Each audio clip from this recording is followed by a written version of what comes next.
भारतीय आदिवासी पार्टी से बांसवाड़ा राजस्थान के लोकसभा सदस्य राजकुमार रावत पहले एमपी थे जो कॉन्स्टिट्यूशन क्लब के सभागार में एफआरए संबंधी बकाया टास्क में सहयोग करने आ गए थे। शुक्रवार 31 जुलाई को दिल्ली के कॉन्स्टिट्यूशन क्लब के सभागार में 16 राज्य के प्रतिनिधि एक्टिविस्ट नेता इकट्ठा हुए थे।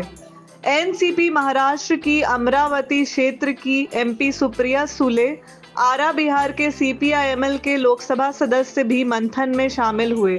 सीपीएम के नेता और राजस्थान के सीकर के लोकसभा सदस्य अमरा राम भी शामिल हुए।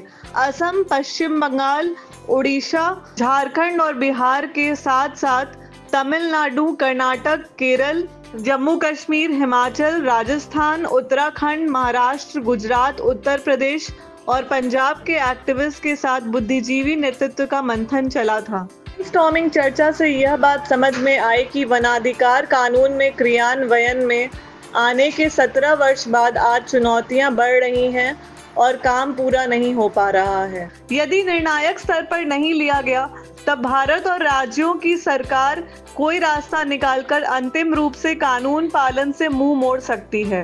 खास तौर पर राजकुमार रावत ने उपस्थित प्रत्येक व्यक्ति से समस्या पर पूरी राय रखने के लिए कहा। सुप्रिया सुले ने कहा कि जो भी कमजोरी है हर एक को ठीक तरीके से और सच्चे प्रमाण के साथ लिखकर उन लोगों को दिया जाए। प्रश्न कैसे लिखा जाएगा और पूछा जाएगा, इस तकनीकी झंझट में संसद सदस्यों को जाने दीजिए। एनसीपी नेता सुप्रिया ने यह भी कहा कि प्रश्नकाल में लोकसभा में इस विषय पर घेराबंदी के लिए अन्य एमपी लोगों के साथ जोड़ बनाने का काम मौजूद 4 एमपी स्वीकार करते हैं। राजकुमार रावत ने भी बकाया कामों को चिन्हित करने के लिए कहा और पूरे मामले में गहरी दिलचस्पी ली। आदिवासी मामले में युवा काल से सक्रिय रहे राजकुमार युवा और उत्साहजनक एमपी हैं और वन अधिकार कानून के लिए पहले से इन समूह के साथ तालमेल में रहते हैं। अमर राम और सुदामा प्रसाद ने देश की परिस्थितियों का विश्लेषण किया। सुदामा प्रसाद को सुनिए। वे कहते हैं कि मनुष्य और जीवन की खूबसूरती है जंगल, पानी और पहाड़। जंगल की रक्षा का मतलब है निवासियों और रहने वाले वन्य जीवों का संरक्षण। सरकार ने असम में हजारों लोगों को उजाड़ देने की शुरुआत कर दी है। उनकी जो कानूनी लड़ाई है लड़िए। दूसरी बात है कि कोर्ट में जाइए, कोर्ट भी है। तीसरी बात है कि जो निकाय हैं, पंचायत हो या फिर नगर निगम हो या जो हो, या फिर मान लीजिए कि विधानसभा है, लोकसभा है, 16 लाख एकड़ जमीन कृषि योग्य है, 5,85,000 एकड़ जमीन बासगीत है। कि अगर आप बिहार का विकास करना चाहते हैं माननीय मुख्यमंत्री जी, तो 16 लाख परिवारों को 1-1 एकड़ खेती योग्य जमीन और 5-10 डिसमिल बासगीत जमीन दे सकते हैं। लेकिन ये जैसे ही रिपोर्ट आई खुल करके, अभी हमारे यहाँ मंत्री है गिरिराज बाबू, केंद्र में मंत्री हैं, वो पशुपालन मंत्री थे बिहार सरकार में। उन्होंने कहा कि जिस दिन ये रिपोर्ट सभा पटल पर रखी जाएगी बहस के लिए, हम उस दिन विधानसभा के सामने जहर खा करके आत्महत्या कर लेंगे। और बिहार के तमाम जमींदारों ने जो विभिन्न पार्टियों में हैं, सब लोगों ने किसान महापंचायत बुलाया 20 अगस्त 2010 को। हो सकता है डेट आगे पीछे हो सकता हो। और सबने कहा कि जिस दिन सभा पटल पर यह बहस के लिए रखा जाएगा, हम लोग नीतीश कुमार की सरकार गिरा देंगे, सरकार की सीट बजा देंगे। और सिफारिशें जो है वो रद्दी की टोकरी में डाल दी गई। एक सिफारिश भूमि सुधार की थी, भूमि लागू करने के लिए, और एक सिफारिश थी पटाईदार किसानों को लेकर के कि खेती में घाटा है, घाटे की खेती का भार पटाईदार किसान उठाकर चल रहे हैं अपने कंधे पर। बटाईदारों को कोई खेती की सुविधा नहीं मिलती। हजारों करोड़ की जो राज्य सरकारों और केंद्र सरकार की जो कृषि बजट की योजनाएं हैं, वो सभी जो जिनके पास जमीन का कागज है, जो पैसा ले लेते हैं, पहले ले लिए, बटाई पर लगाए। जीवन सबसे बड़ी चीज होती है और जिंदा रहने के लिए आदमी को ऑक्सीजन की जरूरत होती है, पानी की जरूरत होती है। ये बुनियादी चीज है ना, बुनियादी चीज है। खाना नहीं मिलेगा, आप 1 महीना जिंदा रह सकते हैं, लेकिन अगर सांस नहीं मिले तो आप बहुत जल्द मर जाइएगा, पानी नहीं मिले तो जल्द मर जाइएगा। तो ये सब बचेगा कैसे? कैसे ऑक्सीजन बचेगा धरती पर? धरती पर जो है पानी कैसे आएगा? अब वहां लोग मान लें कि 14 लाख एकड़ जमीन में कटाई होगी, पेड़ों की कटाई होगी, जो किसान वहां फसल लगाते हैं उसको काटा जाएगा। जहां सैटेलाइट शहर बसा रहे हैं, हम तो कश्मीर में भी गए थे सर, 64 घर जो है गंगा में चले गए थे, और इस बार जो है करीब 300 घर। तो हमने वहां हम गए, 26 जुलाई को गए थे। तो जो ये सारा कुछ कर रहे हैं, जिसके वजह से, जिनके वजह से ये विनाश लीला मैंने शुरू हुई है, तो वो दरअसल इसके लिए हम ही लोगों को जिम्मेवार मानते हैं। यही है, यहाँ बीजेपी का एमपी था, वो हार गया, ये जीत गया आदमी, इसीलिए जो है ऐसा हो रहा है, ठीक ना? तो जबकि हमारे पहले ही अपने संबोधन में हमने वहां के कटाव का सवाल रखा, तो इस बार कई लोगों से, गांव वालों से हमने पूछा कि वजह क्या है भाई, क्या वजह है इस बार अचानक कैसे गंगा इतनी हाहाकारी हो गई? तो लोगों ने बताया कि जो आरा मोहनिया 4 लेन बन रहा है, उस सड़क निर्माण में जो मिट्टी की जरूरत थी, जवैनिया गांव के सामने गंगा नदी में मिट्टी की कटाई हुई, दर्जनों मैंने पोकलेन लगा करके, और उस समय गांव के कुछ लोगों ने प्रतिवाद भी किया, तो एक उनका पोकलेन धराया भी थाना में। तो गांव के सामने तो पूरा गड्ढा हो गया, है ना, बहुत गहरा। और जो उत्तर प्रदेश का बलिया जिला है, उधर से जो है गंगा नदी इधर 3 किलोमीटर आ गई।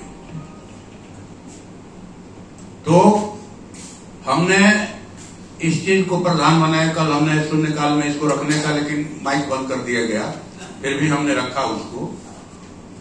तो एक मामला ये हमने जो स्पॉट वेरिफिकेशन किया वो दूसरा है कि अभी हम लोग सांची ने कहा, असम के सांची ने, हम लोग 16 जुलाई को गए थे, आसुदुबी गांव है ग्वालपाड़ा जिला में, वहां गए थे, और सरकार ने वहां 1000 से ज्यादा घरों को एक दिन में ढा दिया।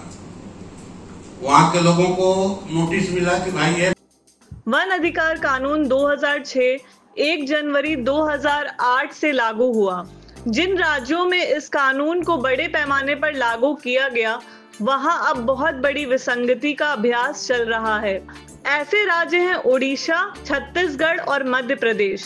तीनों राज्य में अब भारतीय जनता पार्टी की सरकार है, केंद्र में भी वही पार्टी है। इन राज्यों में बीजेपी और आरएसएस नेतृत्व अलग अलग तरीके से फर्जी डॉक्यूमेंट और त्रिकोण का उपयोग करने में लग गया है। बिहार, पश्चिम बंगाल, असम और उत्तर प्रदेश में कानून को लागू नहीं करने के लिए राज्य सरकार और इसके अधिकारी चुप्पी लगा रखे हैं। केरल, कर्नाटक, तमिलनाडु में वन अधिकार कानून के प्रति सरकारों की दिलचस्पी नहीं है। हिमाचल भी पूर्व के राज्यों की तरह नौकरशाही की उदासीनता का शिकार है।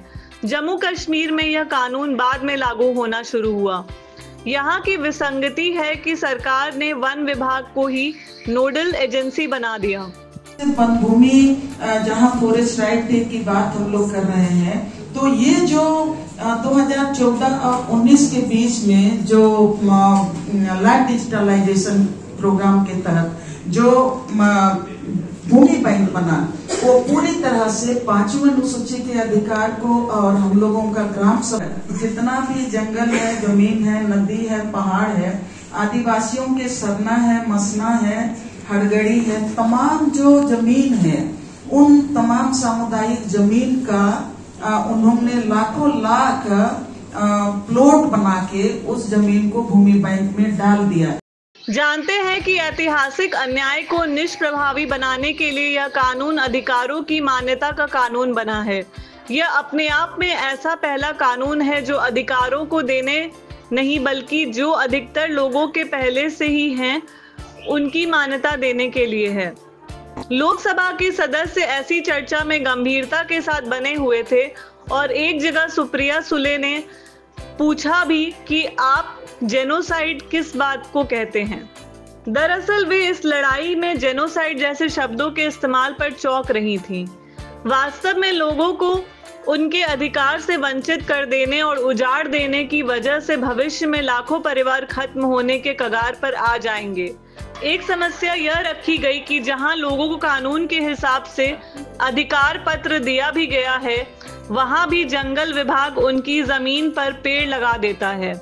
इस संदर्भ में वन अधिकार कानून के मध्य शेड्यूल कास्ट और शेड्यूल ट्राइब्स उत्पीड़न कानून में नया प्रावधान है। जंगल विभाग यदि लोगों के जमीन, फसल, अधिकार, रहने और पानी के स्रोत पर हमला करता है तो उनके ऊपर दलित आदिवासी उत्पीड़न कानून के तहत मुकदमा किया जा सकता है।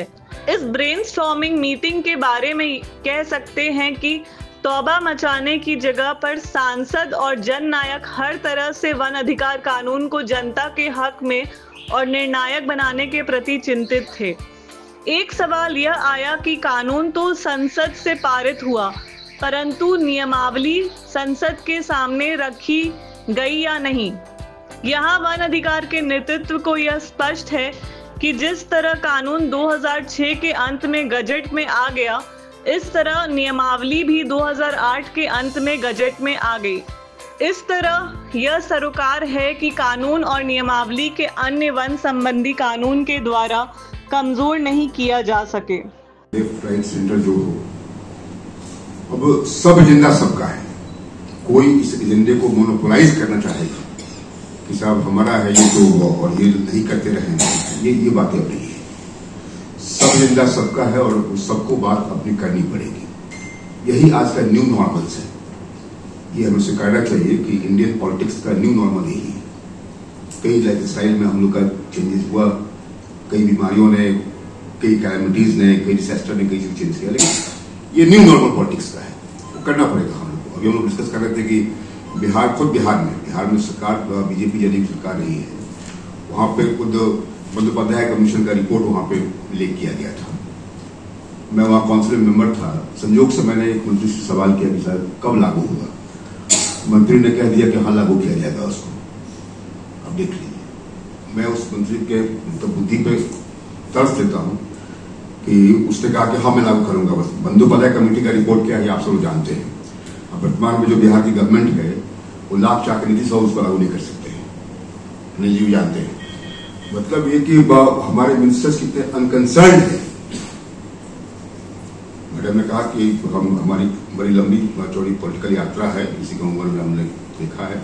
शुरुआत माले के दिनों से स्कूल लाइफ से किया, तो एक हम लोग भी मोटा मोटी कह सकते हैं एक कंफ्यूजन की स्थिति है, कयोस में रहते हैं हम लोग। पॉलिटिकल कयोस जो हो रहता है, कभी बात करेंगे तो लगता है कि लेफ्टिस्ट है, कभी बात करेंगे तो लगता है कि सेंट्रिस्ट है, कभी तो राइटिस्ट है। ये दिखाई पड़ता है। जो मैडम ने कहा कि साहब यात्रा ऐसे रही है। वन अधिकार कानून बहुत स्पष्ट तरीके से लिखा गया और उसमें अन्य परंपरागत वन निवासियों के लिए भी मौका है, परंतु विभाग अन्य परंपरागत वन निवासियों के प्रति बहुत तरह से फर्जी तरीके से खड़ा करके उनके प्रति और अधिक उल्टी दृष्टि रखना चाहता है। यहाँ चर्चा में कहा गया कि अन्य परंपरागत वन निवासियों को आदिवासियों और वन निर्भर आबादी के बराबर ही साबित करना है कि 13 दिसंबर 2005 के पहले से वह वन भूमि पर खेती करते हैं या बसे हैं। अन्य परंपरागत वन निवासी को एक प्रमाण और देना है कि वह 3 पीढ़ी में यहाँ बसे हैं और वो 13 दिसंबर 2005 से पहले उसको यूज कर रहे हैं। जो ओटीएफपी के लिए बोला गया था कि आपको जो है वो प्रूफ करना है कि आपका जो पीढ़ी है 3 पीढ़ियां उस जंगल को यूज करती हैं। तो उसमें ऑक्यूपेशन जो था, ऑक्यूपेशन ये था कि 13 दिसंबर 2005 से पहले होना चाहिए, पर रेजिडेंसी जो है वो आपको 3 जनरेशन की शो करनी है उस परिवार को। तो उसमें कंफ्यूजन क्या क्रिएट किया जा रहा है रिपीटेडली कि आपको ऑक्यूपेशन भी आपको 1930 की शो करनी पड़ेगी। अब 1930 का कौन पता कहां से लाएंगे प्रूफ करना, जबकि रिहाइज जो हम बहुत इजीली प्रूफ कर सकते हैं रिहाइज को, तो वो क्लैरिफिकेशन मिस्ट्री से यहां आएगी। और सबसे बड़ा कंफ्यूजन क्या होता है, क्योंकि इसमें मेन जो है वो फॉरेस्ट डिपार्टमेंट और ट्राइबल डिपार्टमेंट का इशू है। अब ट्राइबल डिपार्टमेंट की जो बात है वो फॉरेस्ट डिपार्टमेंट के ऑफिसर नहीं मानते, क्योंकि उनका पैरेलल एक रेजिमेंटेड सोसाइटी है जो डीजी फॉरेस्ट है, MOFCC है। अब मिनिस्ट्री ऑफ ट्राइबल अफेयर के बहुत सारे ऐसे नोटिफिकेशन हैं कि जिनको फॉरेस्ट डिपार्टमेंट को जो है वो साथ में कोऑर्डिनेशन में है। कानून और मिनिस्ट्री ऑफ ट्राइबल अफेयर्स द्वारा जारी किए गए दस्तावेज फ्रीक्वेंटली आस्क्ड क्वेश्चन ने बहुत स्पष्ट कर रखा है, जिसके अनुसार अगर ऐसे गांव के लोग अपने एक या दो पूर्वज के बारे में भी प्रमाण दे दें तो यह माना जाएगा कि वह वहां के अन्य परंपरागत वन निवासी हैं। लगातार मेहनत करके और स्ट्रैटेजी बनाकर यह सच बाहर लाया गया कि वन कानून उसमें बसे हुए लोगों की चिंता करके ही प्रभावशाली होगा। वन की रक्षा वहां रहने वाले समुदायों के द्वारा ही हो सकेगी। कानून बनाने के साथ ये स्पष्ट किया गया था कि वन विभाग के अधीन जंगल छिछला वन बन रहा है। छिछले वन में वन रोपण और वनीकरण की योजना विभाग के द्वारा नहीं चल सकती। अब तक लगभग 40 लाख लोग इस कानून के दायरे में अधिकारों का पत्र पा चुके हैं। जिन्हें अधिकार पत्र मिला है उनके खाता खतियान को रेवेन्यू रजिस्टर में दर्ज करने के मामले में भी कई राज्य लापरवाह हैं। स्टेबल हुए या नहीं। और अभी आप सबको ये भी बता दूं कि ये हम अनुभव यहाँ पे रख रहे हैं हर राज्य के, लेकिन हमारी अपेक्षा आपसे ये है कि पूरे देश में ये लगभग एक जैसी स्थिति है कि हमारे क्लेम्स रिजेक्ट किए जा रहे हैं और अन्याय बढ़ रहा है। वहां से हटाना, आदिवासियों को बेदखल करना, एविक्ट करना, ये भी लगातार चल रहा है। मिनिस्ट्री ऑफ ट्राइबल अफेयर्स के पास इसकी जिम्मेदारी है।